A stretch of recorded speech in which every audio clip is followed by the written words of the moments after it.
We're live, and today we have Catherine Agadaidu on these conversations with Benue political aspirants.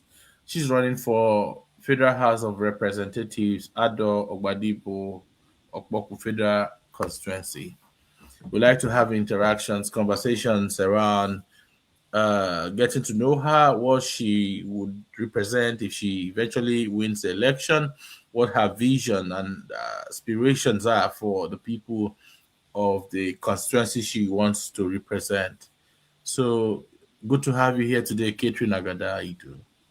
Thank you so much for having me. I'm delighted to be given the opportunity to relate with the people of Opoku, Obadibo, and Ado local government, and the entire Doma people as well. Thank you. You're welcome. Would like to know you. We don't know you beyond the names. Who is Catherine? Where is she coming from? What does she do? What's her background like? Just tell us everything we need to know about you.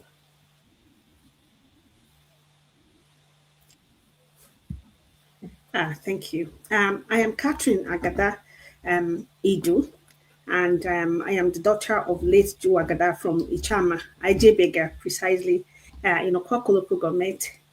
And I was born in Otupo, went to St. Monica Girls Secondary School.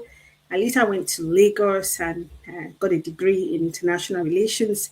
I had a travel agency there in Lagos. And then after I moved to Ireland in 2012, and then I went to get another degree, this time in hotel and leisure management. Then, because I am a community oriented person, and again, there was a challenge when it comes to us as migrants and people of color. So I decided to go and establish a community organization, now an NGO, kind of like a social enterprise. It's called the Ethnic Minority Hub. And what this organization does is that it looks after asylum seekers, migrants, people of color like myself, those who are usually marginalized. I help them with things like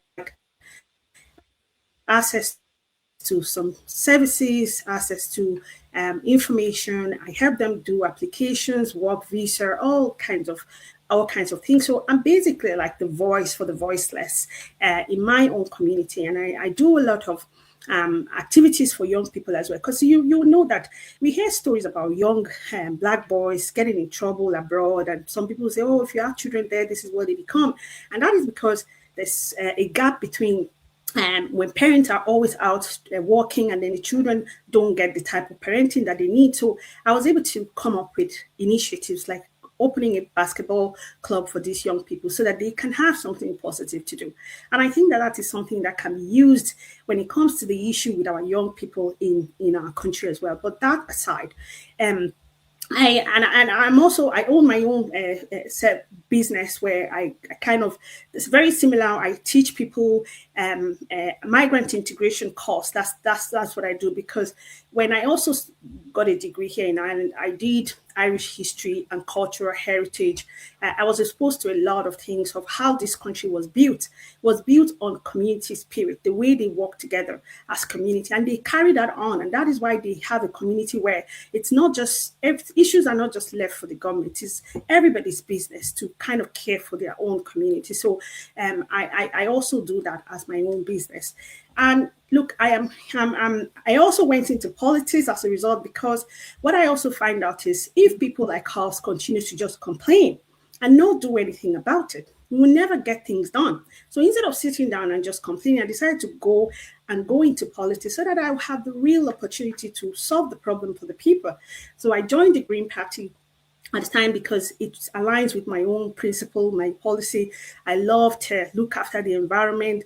I love to make sure that there's justice for everyone. So I went into Green Party. I really advanced in my career there because I was elected as into the executive committee of the Green Party. I became the local area representative for my own constituency. I worked basically as a councillor, okay, as a Green Party councillor, and then I ran for the election afterwards. But during this time as well, I learned how community work together with the government to be able to deliver services for the people. I learned again because I was part of an initiative where we took 2 years to draft community rural development policy for the whole of the country.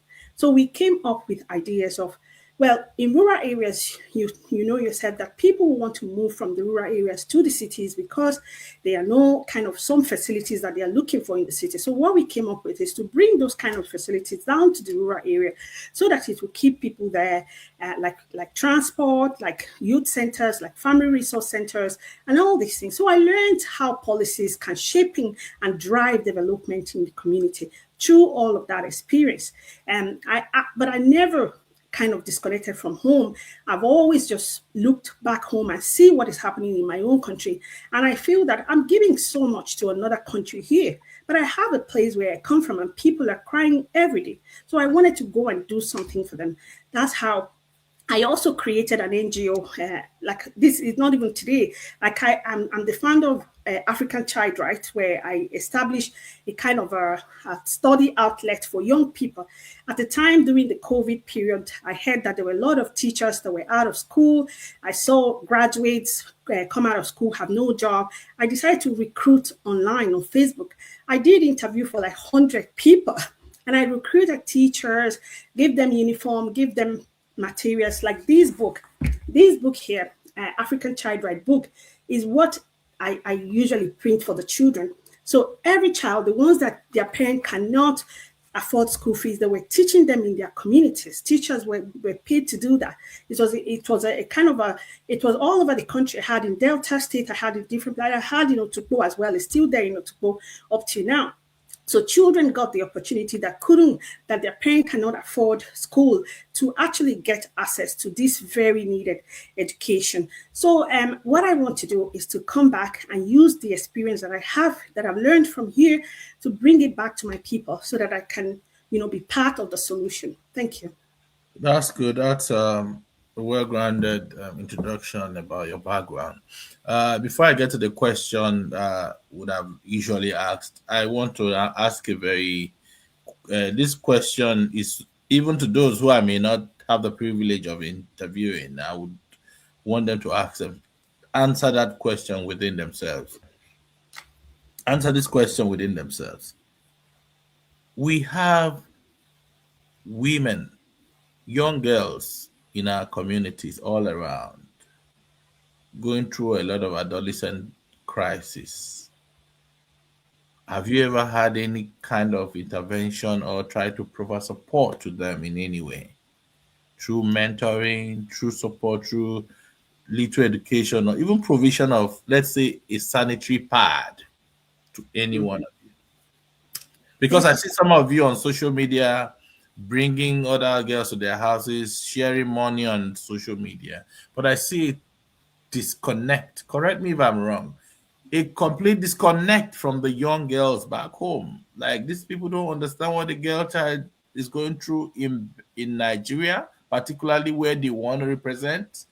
Not the lady who is currently in the House of Reps. Nobody else have I, including her, nobody have I seen trying to make any intervention, having any direct intervention with these people. Tell me. Thank you so much, Andy. And I think that's one of the things I admire you about. Because one thing I always know is that how can men really understand the problem of women, the issues of women, if they don't have first-hand experience? And if any man can step up, despite not having the real experience of what women go through, and that person can stand up to fight for women's right, that person should be respected. So I really commend you for that. The way that I will answer that question is that when I established the Youth Development Initiative, Idoma Youth Development Initiative NGO that I established there, I created a group of women, the women's group of that organization. And what I did basically is to try and mentor these women. I always want to show them um, what it means, like how a woman can be empowered, woman can be empowered to really have voice, because I understand where we're coming from the way that we operate culturally. And it is important that our women get to see a good example, that there's a thin line between being respectful and being a woman, than and just allowing yourself to be exploited, or for your voices to be completely silent because you're a woman. So I do that empowerment, and also because they get training, skills training, and we're just trying to and teaching them as well how to collaborate with each other, to do business together, and to grow. Because once they're empowered themselves, they won't even need any of this support, and people cannot exploit them anymore. Another thing that I would say is that I have firsthand experience of the problem that young girls go through in Nigeria. As a child myself, I was a victim of being taken to auntie's house, doing house girl, not sleeping up till 2 a.m. and waking up at 4 a.m., not having food, sitting down in the kitchen where the auntie's children are watching TV.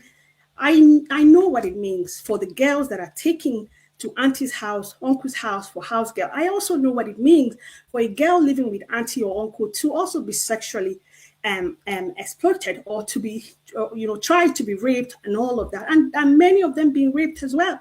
And let's not even talk about the trafficking that is happening from Benue State, from Idoma land at the moment. You will see yourself, you watch some videos where a girl is being interviewed in Libya, in Benin, in Ghana, in Lagos. They are lost. They are drugged up. They are sexually abused. They are pregnant. They don't. They are lost. And somebody is interviewing them, and they're calling their names, and they turn out to be Doma girls. And it breaks my heart, because I keep saying, what kind of community are we when every time you hear these things, it just happened to be Doma people. It just shows the lack of not parenting alone, because if you think about it, most parents are so poor that they don't even have time to really parent. So if the parent have their basic needs for them that they can give to their children, and they have the education on how to manage their children, then these things will be happening. That one is only one thing. There's a huge issue with women with pregnancy related issues in Idoma land. Benue State alone has about 1,189 women that dies from childbirth out of 100,000 of those who go to the Benue hospital. States? Yes, Do you have alone. that data? Can you I share with have me? that data. I will share it with you.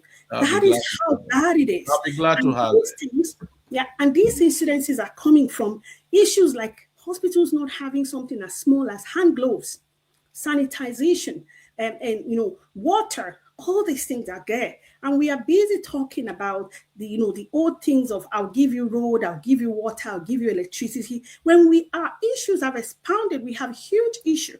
I cannot sit down and start blaming the young boys and girls going into courtesan, going into prostitution. What hope do they have? What kind of lines, what kind of initiatives have you kept there for them? When a child is growing up, a child wants, like me, and then you know yourself, as a child, you have dreams, you have aspirations. You're looking at other people's children. You're saying, I need to go to school. When I finish from school, I want to have my own house. I want to drive my own car. I want to, be able to marry and have my own beautiful family. All these are your dreams. For you to get to a point where you just realize I don't even have the opportunity because my parents are not rich and we don't have connection like the rich people's children. So I probably can't even afford my parents can't even afford my education, not to talk of me having a hope of having a house or a car. And if you're a young person and you can't see the future like that, what do you expect them to do? So there's a connection between the lack of facilities, the poverty, and the lack of basic needs for young people with cultism and the way that our girls are going into prostitution. So we go to the main question now. What is your vision for the constituency you want to represent as a lawmaker? If you eventually become a candidate and you get elected, what is your vision for Ado, Obadivo, and Okpoko Federal constituency? I want to see a safe, educated, and developed adult or Poko and Obadipo local government where everybody is included, where women are included, where girls are included, where boys are included, where elderly people are included, where disabled people are all included. I want But they could say that is the job of the executive as a lawmaker. What? How do you intend to make sure all these things come to play? Well, these things have to come from laws. You have to be able to come up with laws that will make these things happen. And this is the thing. Most of the time, when people go, I want to be a representative, a House of Rep member, they are lawmakers, right? And apart from being a lawmaker, they are also supposed to act as, okay, this job that you're doing now, this Influence is the, managers. yeah, exactly. This is a job that our rep are supposed to be doing, calling the governor out, calling other representative and saying, this is your job, you have to do this, making sure that the money, actually lobbying to get the fair allocation for the people, and also making sure that once this money is coming, we follow the money, we trace it, we bring accountability. We also need to create the law that makes sure that the rights of girls are protected. We need to create the law that makes sure the right that every hospital have the right kind of equipment, that the minister for health is actually working, because we are making the laws. We are making sure that the people who are in charge of all of these different things, that they do the right thing. Okay, so that is how I will use the different kind of motions and policies to change that situation for our people. Okay. You talked about healthcare and how we could fund healthcare, but you know that we have one of the worst budgets when it comes to budgetary allocations for healthcare in Nigeria. The president even has more money to spend for himself than we have entirely for the country. So a country with very lean allocation to healthcare, how do you intend to achieve that? You see, what I'm really concerned about, okay, is the situation we have in Benue State and the area that I'm going to represent. And these things can be done from the local level. One thing that I learned from being in politics in Ireland is that government is about the local, the national. Okay, so it's about acting local and thinking national. The national, actually, when you look at councillors, they are supposed to be the ones that people can go to, ring them on the phone, call them and say, look, something is happening in my place here, I need help. And then the councillors are supposed to be the one to relate this with lawmakers like ourselves, who are supposed to go and make the law, and also make sure that we lobby and bring the money to our people. And but at the end of the day, we also have to make sure that once we get our own allocation and we can do community healthcare system, we can we have the right to bring our own law as a state. We have the right to do our own thing and make sure we have better healthcare for our people. We're not going to wait for the national level to be doing only the right thing. We get allocations, and we are supposed to go there and say, look, we have, just for instance, with the maternity mortality rate I told you about, with the HIV rate that we also have the second highest in the country is Benue State. Have you heard that? Benue We is the highest. Okay, I heard it was Calabar, then Benue Benue next. is, This is Benue all. is the highest. Benue Well, has the highest. Uh, uh, the state the prevalence rate, is higher than the national prevalence rate. the transmission rate is also like that. So with that test like that, and this is another thing, we also need to have laws that help us to gather data, okay, and put researchers in place, because we have to do policies with real data. You cannot actually bring real functioning policies without the information, the real data, the fact out there. So we need to gather those information. But because we have these critical issues, because in fact, we have health emergency. Do you realize that?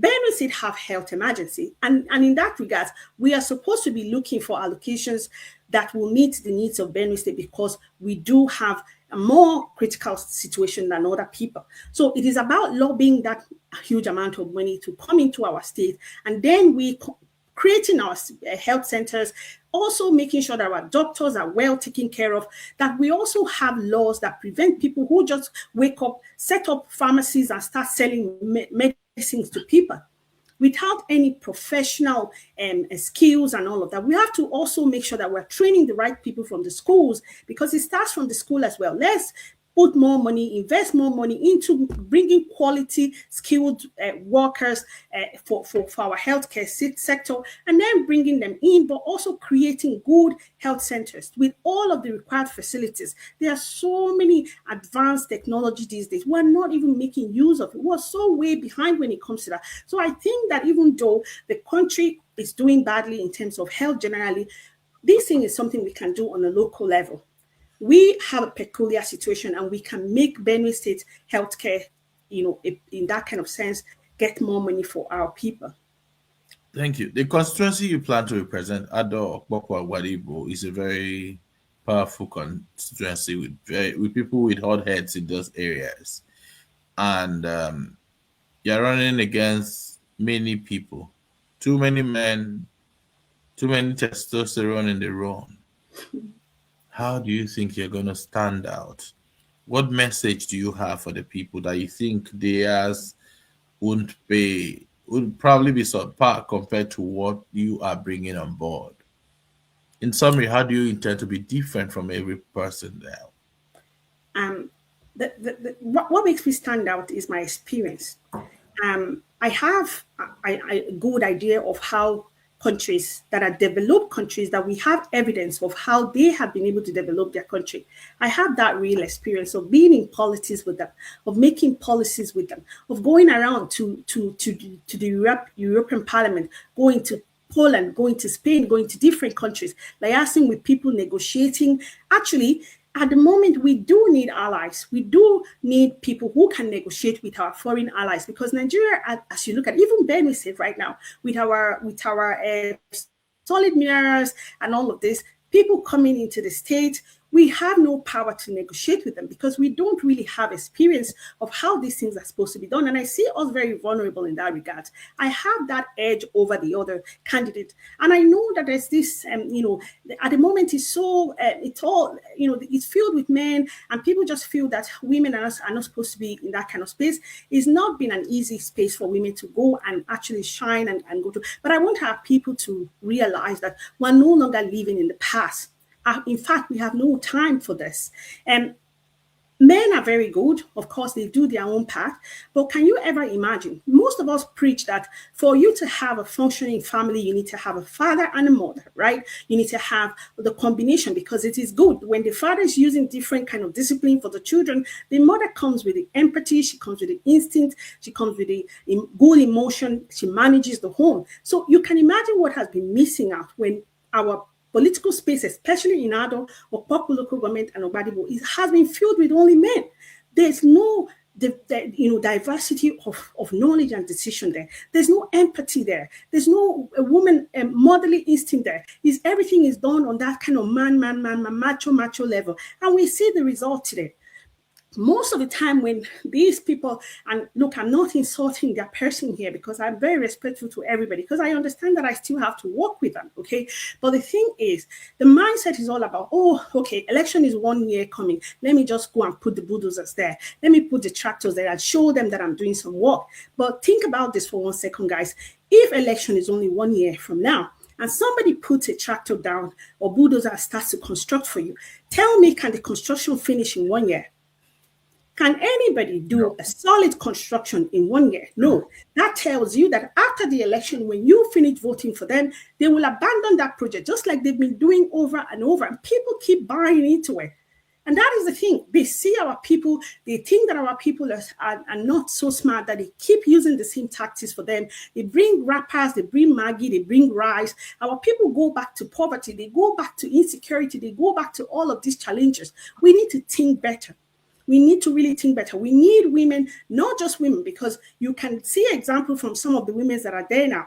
There are women that are handpicked by this man and they don't have a say. They are still working for them. But there are women who have their own stand, who already have their own experience, like myself, that will come there and not only, and I'm not just, it's not a question of trying to fight people and all of that.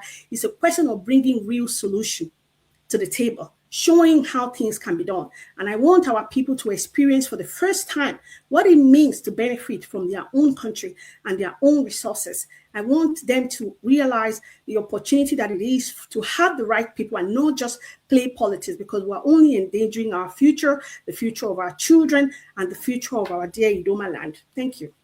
Currently, do you think the lawmaker representing that constituency is doing a good job?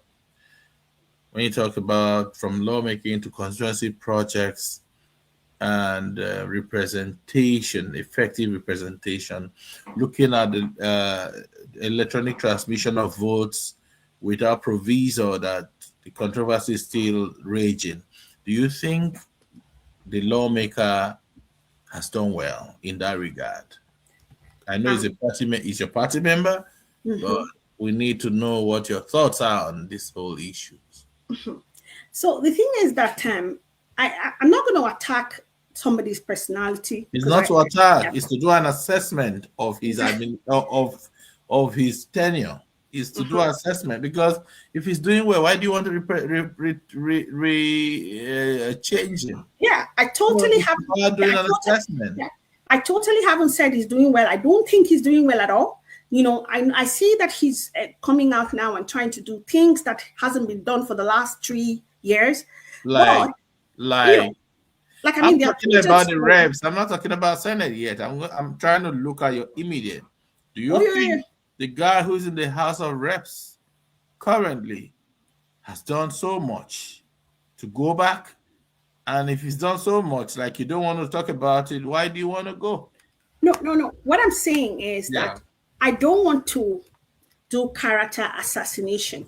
What I mean is, I'm not attacking him personally, exactly. but I'm attacking the incompetency that I've seen when it comes to policy making in the Ado, Opoku, and Obadibo local government. I'm also attacking the fact that they have not been a uniform development going on. Let me give you an example. Okay. There are a lot of solar power one here and there that we put in Ichama.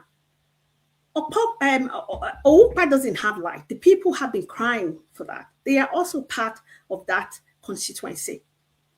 It's what I'm seeing, what I'm hearing, when I'm asking people, what people are looking for is that equality of just do the project across, because that's what the allocations are for. It's not, oh, this one is my loyal person, these ones are helping me out, these ones are my friends, and let me just do things here and there. Do you understand? So But we what you have see on ground in terms of constituency projects, vis-a-vis what we see in other areas, do you even think we are getting a fair deal? no. Vis-a-vis what we also see on the budget, allocated and approved and dispersed. Because I have these budgets, I have payouts. Do you think we are even getting enough? I know solars here and there. I know motorcycles, a few that I've seen. I've seen renovations instead of construction. Do you think we are just an assessment of everything? It's not Yes, about the person, it's yes. about It's about the work. of the work, Bec- representation, and all that. So yeah. we are not assassinating character. We are looking at, because if you go there tomorrow, somehow people will also assess you. Exactly. Like I was saying, Ichama at the moment, if people are sick, they have to go to Okboga, all the way to Okboga. We have elderly people in the village. We have children that need health care, basic needs. They have to go all the way to Okboga.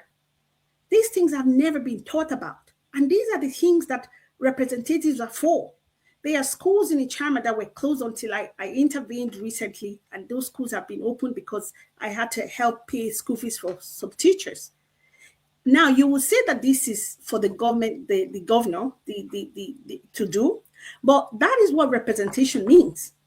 You are the one to go to the governor and say, my people don't have this.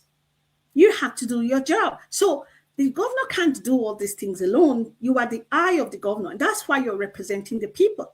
And we haven't been seeing policies being made. Ochanya, the poor girl that went through this horrible life and lost her life in the process, is from that area. Do you know? Ochanya is from that area. And what led to Ochanya's situation? There was no school. We don't have policies yet that will ensure that every communities in these areas have proper school, basic needs for children, that every child have a right to go to school, that every child have a right to healthcare, that every child have a right to food, to clothes, and to their basic needs. We have so much innovations going on. Let's even look at the renewable energy, the solars and all that at the moment. No village in Opoku local government, Opoku area, or Badibo, or Ado should be without electricity at the moment. The world has advanced so much. So the problem, the truth is, the evidence are there. It's not for me to say. Young people, oh my God, I can't tell you now the level of cultism going on in all of these areas, Ichama, Ubokolo, Edumoga, all of these areas. I can't tell you enough how much young boys are forced into cultism and the kind of behavior that's coming out of there. We don't have youth centers. We don't have family centers. These are the oversight. These are what the allocations are for. This is what you make laws to prevent. You make laws. This is how you also support the judicial system. So that because you cannot treat the insecurity without having a good judicial system where people have justice. There's jungle justice happening in that area at an alarming rate because the people don't trust the police system to be able to report. Some people, when they report, they are also, they lose their life in the process. There are laws we can make to make sure that we have protect people who are reporting crimes. Laws we can make to make sure that our we bring legal aid to support people who cannot afford lawyers for themselves. There are laws we can make to protect the right of girls like Ochanya. These laws are not present in these areas, and those are the evidence. In the area you want to represent today, insecurity is a big problem. While we're battling with issues around kidnapping, around robberies, and all whatnot, we also have cybercrime frauds like Yahoo. If you're elected, what are your plans for young people, the young men and women on that corridor? Because we have opportunities, we have economic activities that can actually thrive. How do you replace the life of crime with economic activities that would earn income for them as a lawmaker? Thank you. Thank you, Andy. This is a very important question because I want the youth of Idoma land and mostly Ado or Poku local government and Obadibo, where I want to go and represent, to know that I am for them. The reason that I'm doing this is for them because I see the gap in what is promised and what the reality is for our people. I see the cry. The reason they are doing this in the first place is a cry for help, Andy. How can any young man survive thinking, living in this competitive community where people who have money try to oppress other people who don't have? When people cannot even think of their basic needs, young people with all the things they have as dreams. Now, we also have ways that we can turn our problem into solution. Do you know yourself? Look at what Governor Oti did recently. Turned waste into renewable energy, money making industry. Serious money at the moment, even with international support when it comes to environmental issues. There are loads of waste that we have that we can create factories that young boys will have something, young people will have jobs to do. And we must have skill centers because it's not every child that can read, write, do all these things. There are children with learning disability. There are children with difficulties. Everybody cannot be the same. In as much as we still have the government schools that don't have the right, right materials for children to be educated properly, which that needs to be dealt with. But we need skill centers. We need to encourage people to go into trade so that they will be able to. And after that as well, we had to have social enterprise that gives a fund, a little bit of grant to the people who want to do skills. And when they come out, you can give them little money to do business. Yeah. And then we also have even the insecurity itself can become a job opportunity for people. We can come up with community policing and initiatives where we have security agencies that employ young people to protect their place. Our vigilantes can become vigilant. The local vigilantes we have can become a real policing, local policing organizations and agencies. And then also we need to match it with making sure that our people get our judicial our judicial system is really fit because there's a lot of injustice happening. There are so many ways, and people know us as the food basket of the nation. We have real fertile land. We have good agriculture, opportunity to have good industrial farming that our people will be able to export their products. But how do we convert our young people from Yahoo that is giving them free but stolen money to this that you are proposing? because there has to be a deliberate step towards probably legislation, not just legislation, but we want to see actions on the part of the law enforcement and clamping down on these fraudulent activities. How do you intend to see that this becomes a thing of the past? Because living out there, it has implications on reputation of a country, and it affects businesses even within the country and out there and all that. So how do you intend to convert it to something positive and take their minds away from that kind of lifestyle? Yes. And the Yahoo and the insecurity are only a symptom of the cause. And that is why, if you address the cause, the symptom will be gone. These boys don't want to be doing these things. I've heard stories of boys being initiated into cultism. They don't want to do these things. I don't think they want it. They just haven't gotten the right education from the beginning. There's a gap in that type of education. There's a societal issue with looking at people who make money in a dodgy way as role models. There are things they are exposed to on social media. We have to create laws to actually remove the type of information that our young people are exposed to. There are initiatives all over the place. That's why I talked about family centers, youth centers. At these family centers and youth centers are where they will true professionals that will teach these children morals and things that will help them see life differently. And Andy, I'm already taking practical step at that. Let me tell you. The youth development initiative that I have, you can go and check us out on Facebook and also the website that we created. We have a group that over 100 Idoma boys and girls are on. That's only the general group. The women's group is different. Every single Tuesday, Andy, I sit down here on my computer and I connect with them there back home and we do training.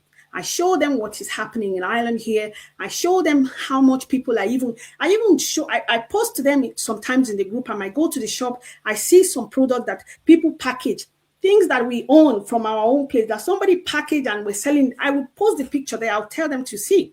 They will be so excited about it.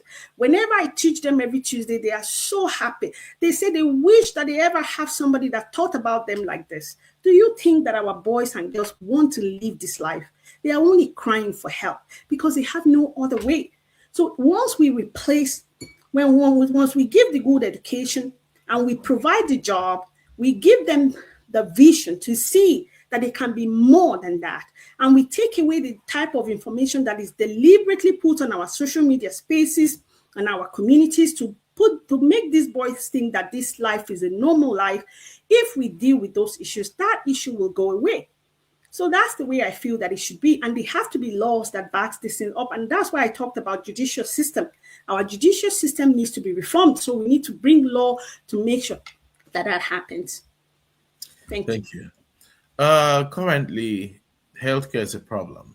I talked about it earlier. I'm still talking about it, but I'm talking about basic primary healthcare, which is within the corridors of state government and local government. That's above you, though. That's below. That's at the basic level, though. But I know as a lawmaker, you also have your constituency projects, and sometimes you put the healthcare interventions in your budget. Are there going to be policies that will drive aggressive intervention at the basic primary level?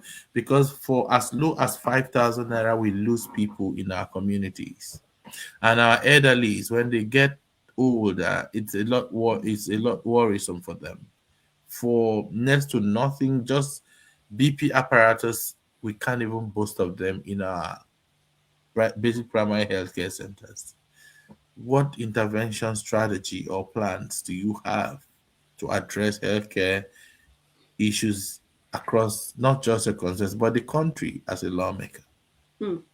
As I said, for us, this is an emergency because do you also know that recently there've been the data that shows that Nigeria has the lowest life expectancy in the world at the moment. People are only living up to 50 something years in Nigeria, average, like, the higher percentage of people. Can you imagine that? Health is an emergency in our country. And that is why when politicians come out and they tell people the usual story of I'll give you light, I'll give you roads, it's like, what? We have real issues here.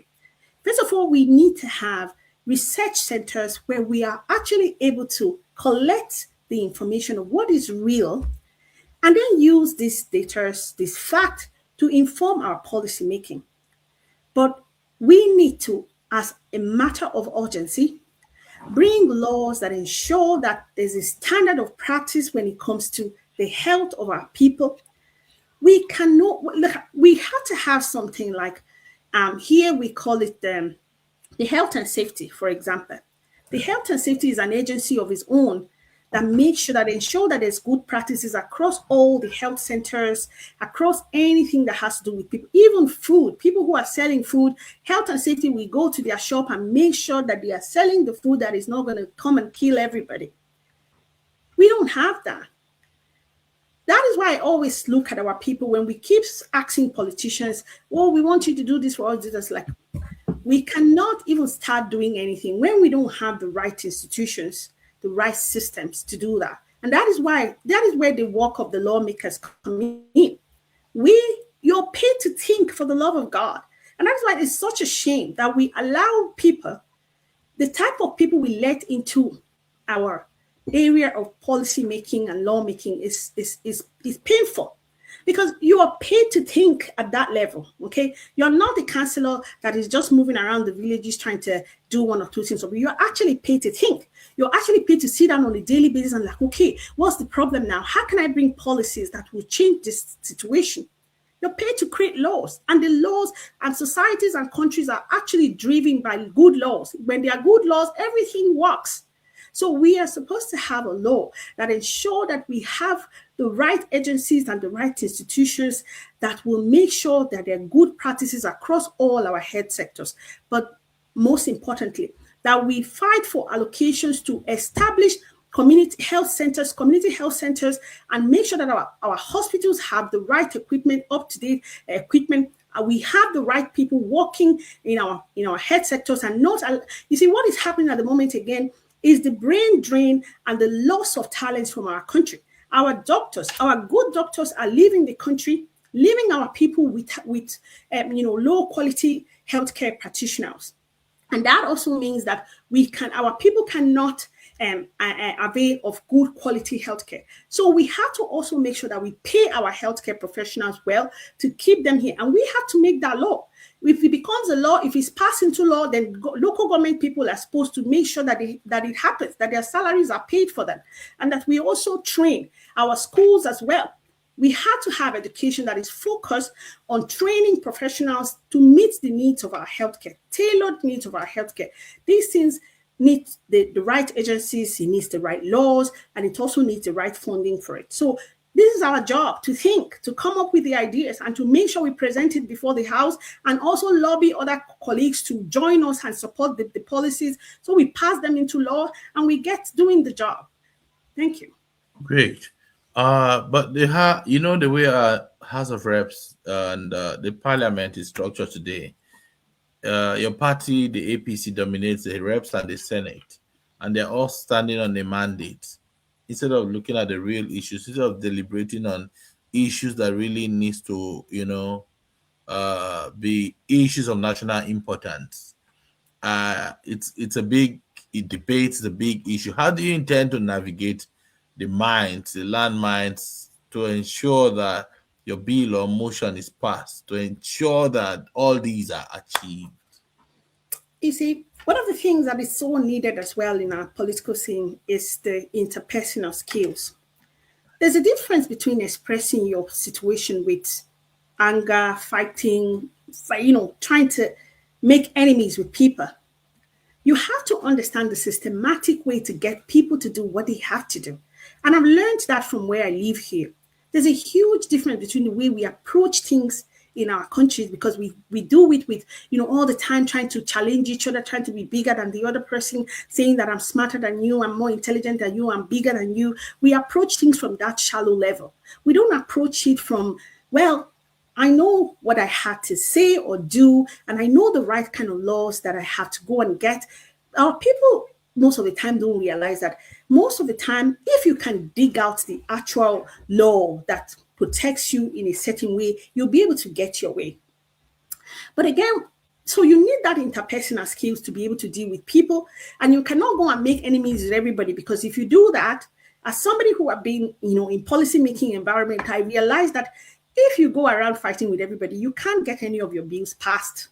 So you can't come there with the approach of fighting with everybody. And to be honest, every human being have a soft side to them. You just understand how to make sure you pass your message across really well. Okay, you use that kind of mind to be able to get things done, because the most important thing is to be able to get these things done. So for me, my own mindset, I already looked at the way the system works, and I know it's going to be difficult. And that is why I also advocate for more women, more good people out there to join politics. Because for a very long time, we've stayed out of it thinking that one day these people will have conscience, they will start to do the right thing. We say politics is only for corrupt people, politics is only for bad game and all of that. And we stay out of it. But look at the consequence of that. Look at where we are today. We need allies. And that means that we need people like mind to go in with us and to be able to stand together and get things done. And we always have to look for ways to work with other people. So what I'm saying in essence is, I will, from my own experience, I've seen difficulty. Like it or not, men trying to silence women is not only in Nigeria. So I've seen a situation, and I know that from what I've learned, that is a way that you can still get people to do what you want without really making enemies. So I feel that I'll be able to navigate that. And I want to encourage more women, more nice people out there, people like you, Andy, to please come into politics. We cannot leave this space anymore. Okay, thank you. I played my part back in the days. I don't think I don't know. Never can say never do. As we speak, your party, the APC. I don't want to use the word the most hated party, but it's one party that a lot of Nigerians are not pleased with in recent times, particularly in Benue South, because you can look at how we are treated today. The government, particularly at the state level, focuses on Zone A and Zone B. How do you intend to muscle your way across Zone C, where the ADC seems to be waxing stronger? How do you guys intend to navigate through the murky waters of Zone C? Because the Zone C thing, seems to be tilting towards the ADC that looks like the PDP of the past to them. Thank you. This question has been asked to me by some of my activist friends, like, Catherine, where are you in APC? And I was like, no. Do you want to fight? Yes. Then where should you be? At the war, how will I call it? Where the fight is happening. That's where you have to be. And to be honest, if you look at things, the APC is in government, and it also means that if you want to get things done, you have to get to where you can get things done. And secondly, in my own place where I come from, the people that I want to represent, from what I can see, in fact, almost the entire family that I have are all in the APC. My father was in APC before he passed on. Okay.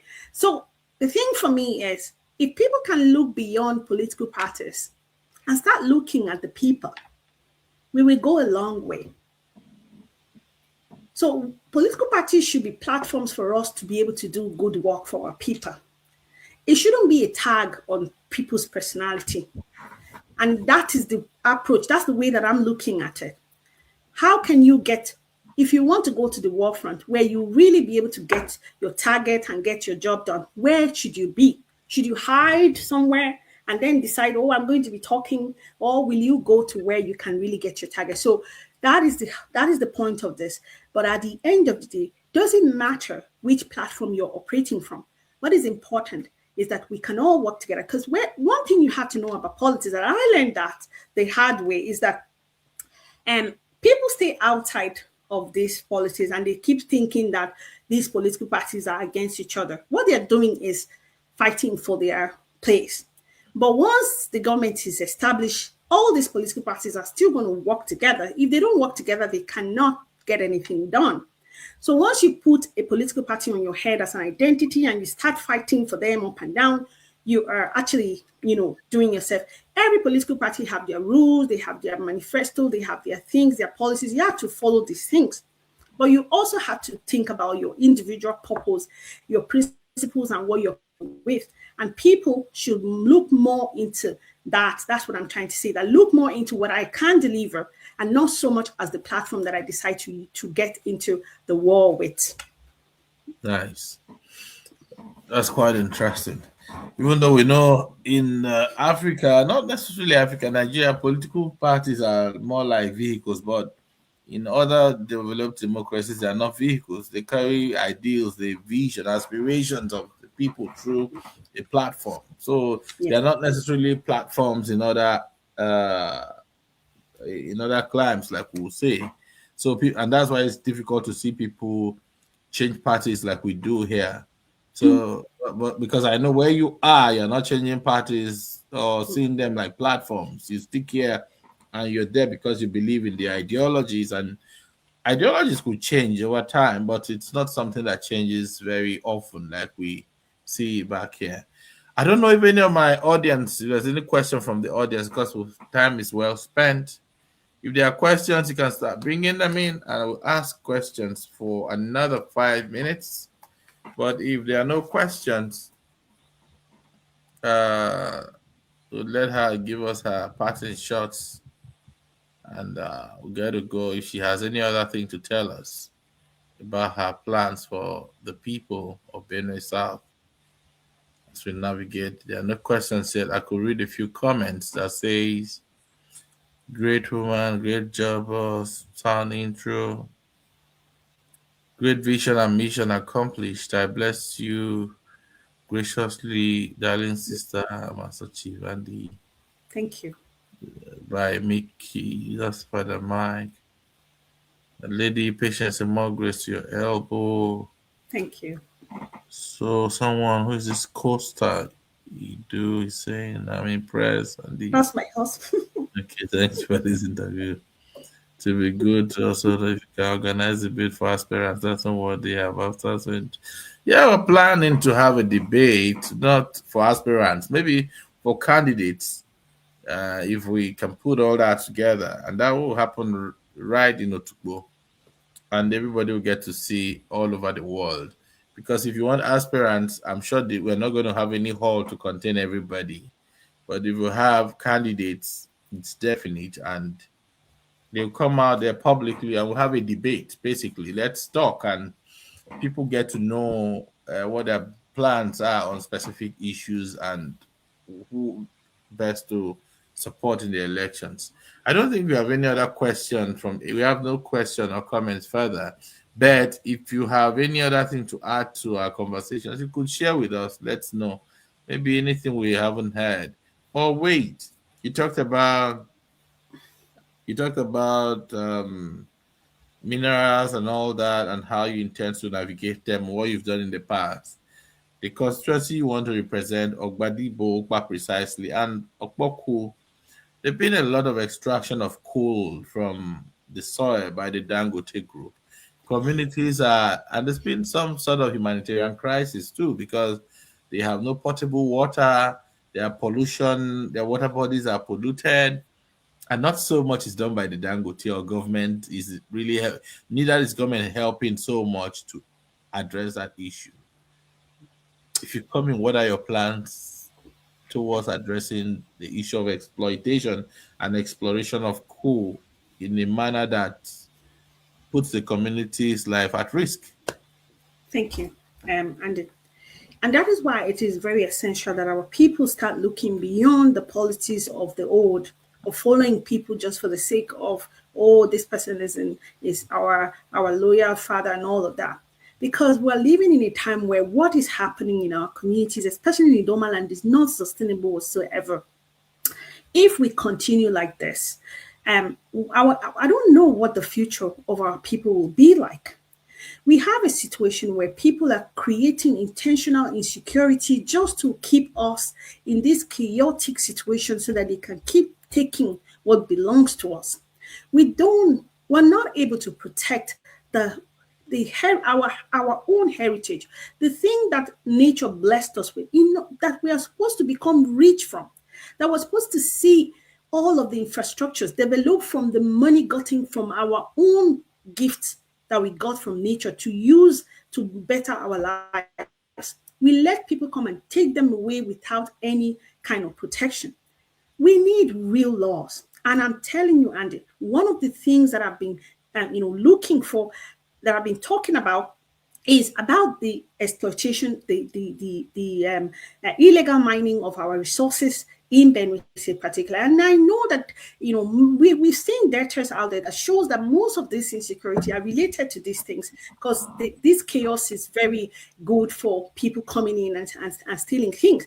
And because our people have a mindset of, oh, I want to go and sit down in that office, I want to go to abroad, I want to be like Davido, I want to be like this person. They forget to see the money that is on the ground where they are working on, and how that can be that can actually make us really rich. So first of all, we need law to protect our resources. We need to nationalize our resources. In other countries, individuals cannot just come and start owning or taking things like that. There need to be strong laws that protect, and it also needs to be that we have to go into a negotiation for anybody who is coming. In fact, we need factories in our own villages to be able to be the ones processing our own resources, and they can come and take, because that will create job for our people. But apart from that as well, we also have to go to the point where, if you're coming to do business with us, what are you giving us back in terms of infrastructure, in terms of whatever you can do for us? Like, I mean, we can do trade by barter in that kind of sense, but we need to see that these people are giving us, things that will help our people have a good life, and not just come and take our resources. Our resources need to be nationalized. They need to be protected by laws. Nobody can just come and take them. We have to process ourselves. We need factories. We don't just need hotels where people are going to sleep with girls. We need factories for our boys and girls to walk in, and they can come and buy the finished products. This is the number one law we need to make in Benue State. Thank you. It's a really strong one that I really look forward to coming up with the laws that will protect our natural resources. Yeah. Okay, let me just reply, Christian. Christian, you asked where is she based? She's based in Ireland, but for me, let's begin to understand these conversations now. It's not about people based abroad. I don't know if you know, or you just ask. I don't know, but it doesn't matter where they are based, because if people have the passion to lead their people and the willingness to actually make it happen, I think the more they travel, the better for us. Because we have people who lived with us back home. Once they win elections, they move out of the village where they had lived. They don't even care where if the people live or die. So for me, it does not matter. And this culture of trying to stigmatize those that live outside or abroad is not something that I think augurs well. It's the same Bogosikwe that sang that people that went abroad to come home and transfer those skills. And we have some people back home who want those people to stay there. We're not helping our people, we're not helping our development, we're not helping the growth and transfer of technology. When people go out there, it is expected that they bring back home what they've learned. I was having an argument with somebody who was supporting a non-performing public officer or politician a few days ago. He lives somewhere in in the US, but he still wants continuity of bad governance. And I say, you live where systems work. I know you can run to your senator and hold your senator responsible, but here you are encouraging another senator who has not performed, and you want him to stay because he comes from the same path, just like you. So let's begin to change this mindset of the person that, if he does not live there, does not mean he does not understand your problems. Some people understand your problems better than you that is even living there, if you don't know. So let's not begin to stereotype or try to stigmatize people because they don't live in Nigeria. Everybody And must not live in Andy, Nigeria for this. let me even add to that, Andy. Do Mm. you know that India and China, Pakistan as well, intentionally send their people abroad to I know go that. Yeah. and learn and then come back? They Yeah. even have an agreement with them. You're Yeah. going to go and learn how they do their politics there. You're going to go and learn how they do Yeah. infrastructures, and you will bring Yeah. this thing back, and And you that's how have they to find stole that. all the technology that they are producing and selling to the rest of the world too. Exactly. And Because from here you have us coming by ourselves mm, to come and give you that, service. mm, So I hope that people start to look at that differently. mm.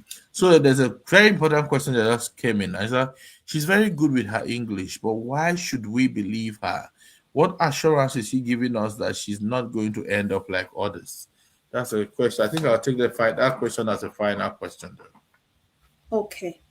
Oinem, because in Jeki don't malaware English in matter no, because it don't ma or non where. And in fact, advocate kaini ke genji inokpa ya didoma chiko and chiko lu compulsory idoma teaching inokpola no pen because identity and language and nowhere. English in matter no and or use no communicate. But nke jola nju pain na chege feel kolege kole o makaini. Why should we believe you? People have promised us in the past and they failed. It is, I feel really, it breaks my heart when I hear that question because I know exactly where you're coming from. I know the many years of hope up, hope down, hope up, hope down. And I know the psychological impact that this has had on our people. And it is the reason that even now that I'm coming out, I see a lot of people trying to say, come and give me money here, come and give me money there, because our people have been made to see this thing as, well, this person is not coming to do anything for us. So let's just get what we can from them now because they will Mm. never come back. It's so sad. But all I want to say is look at people's track record or look at my track record. Look at the kind of person that I am and know that the reason I'm coming even to step forward to go and challenge these big status quo, this kind of environment where you know that people like me are normally not allowed to go in. The reason that I'm coming out to step up and do what I know is so difficult to do is because of that lack of hope that people like you have. And I want to change that. So, Oinem, Wahigbalane, ne feda la lo wa yuta because unji kola la ya lo ha ikulo hipotala ola lo o kwala li la jebe express ma na la express ni o wela la jebe express no so higbala no no lo ha. I want you to know that this will be different, that you will experience for the first time what it means to have a government that really works for you. Thank you. And yeah, so thank you very much. So with this, do you have any parting gifts for us before we parting shots so that we can call it a day? We've exhausted an hour, 2 minutes already. So what I are your want to closing remarks? Thank you so much, Andy, for having me. And I really want to thank you for the good work that you do. Thank you. When you went out, did flyer, everything, just to make sure that people hear from the people that want to represent them. Nobody's paying you for this. And I think we need to support you more. Because one Thank of the things we don't do is that we don't actually let the people who do good things for us, for them to be sustained, to continue to do it, because we don't support them. So I feel that I want to just thank you for the opportunity to give me, that I have to be able to speak to our people. And I want to say to our people, alajo we chokala lo tu yala ya different because our politician or yala again he begging a landigba or corporate memo why you corruption lo ha o dan ka doka call law ko lo hi our boy or chico leo makani ule lo ha eli merine or lun doka ko lo hi o dan ka kwiri mie akuma gimie a elo deceive itugba just 1 year time ekuchibi agbo mowe po ano chikolo abobi ano ligbene kaini ocholo hi ano ge nunu kano lo bi wabo al actually lobo I penetrate lobo at a house girl at your exploit to a sexual and all this thing alakuje ko higba lanu wa how you tolano la mukron allow you courtism alakuje ko higba lanu wa how elderly people lanu la ala doche loche do ma bi ala yin china o anya koche lo wa gbo eku hira legbo lu dementia le ehuwa lo he ka ge ju anwa o higba lanu wa achelo ochele miongo lo just no lu ubujelui mama nkoli hijelui le kole tawo lokole nwa o higba lanu wa so alaku try kalaku support. Thank you so much. Anya.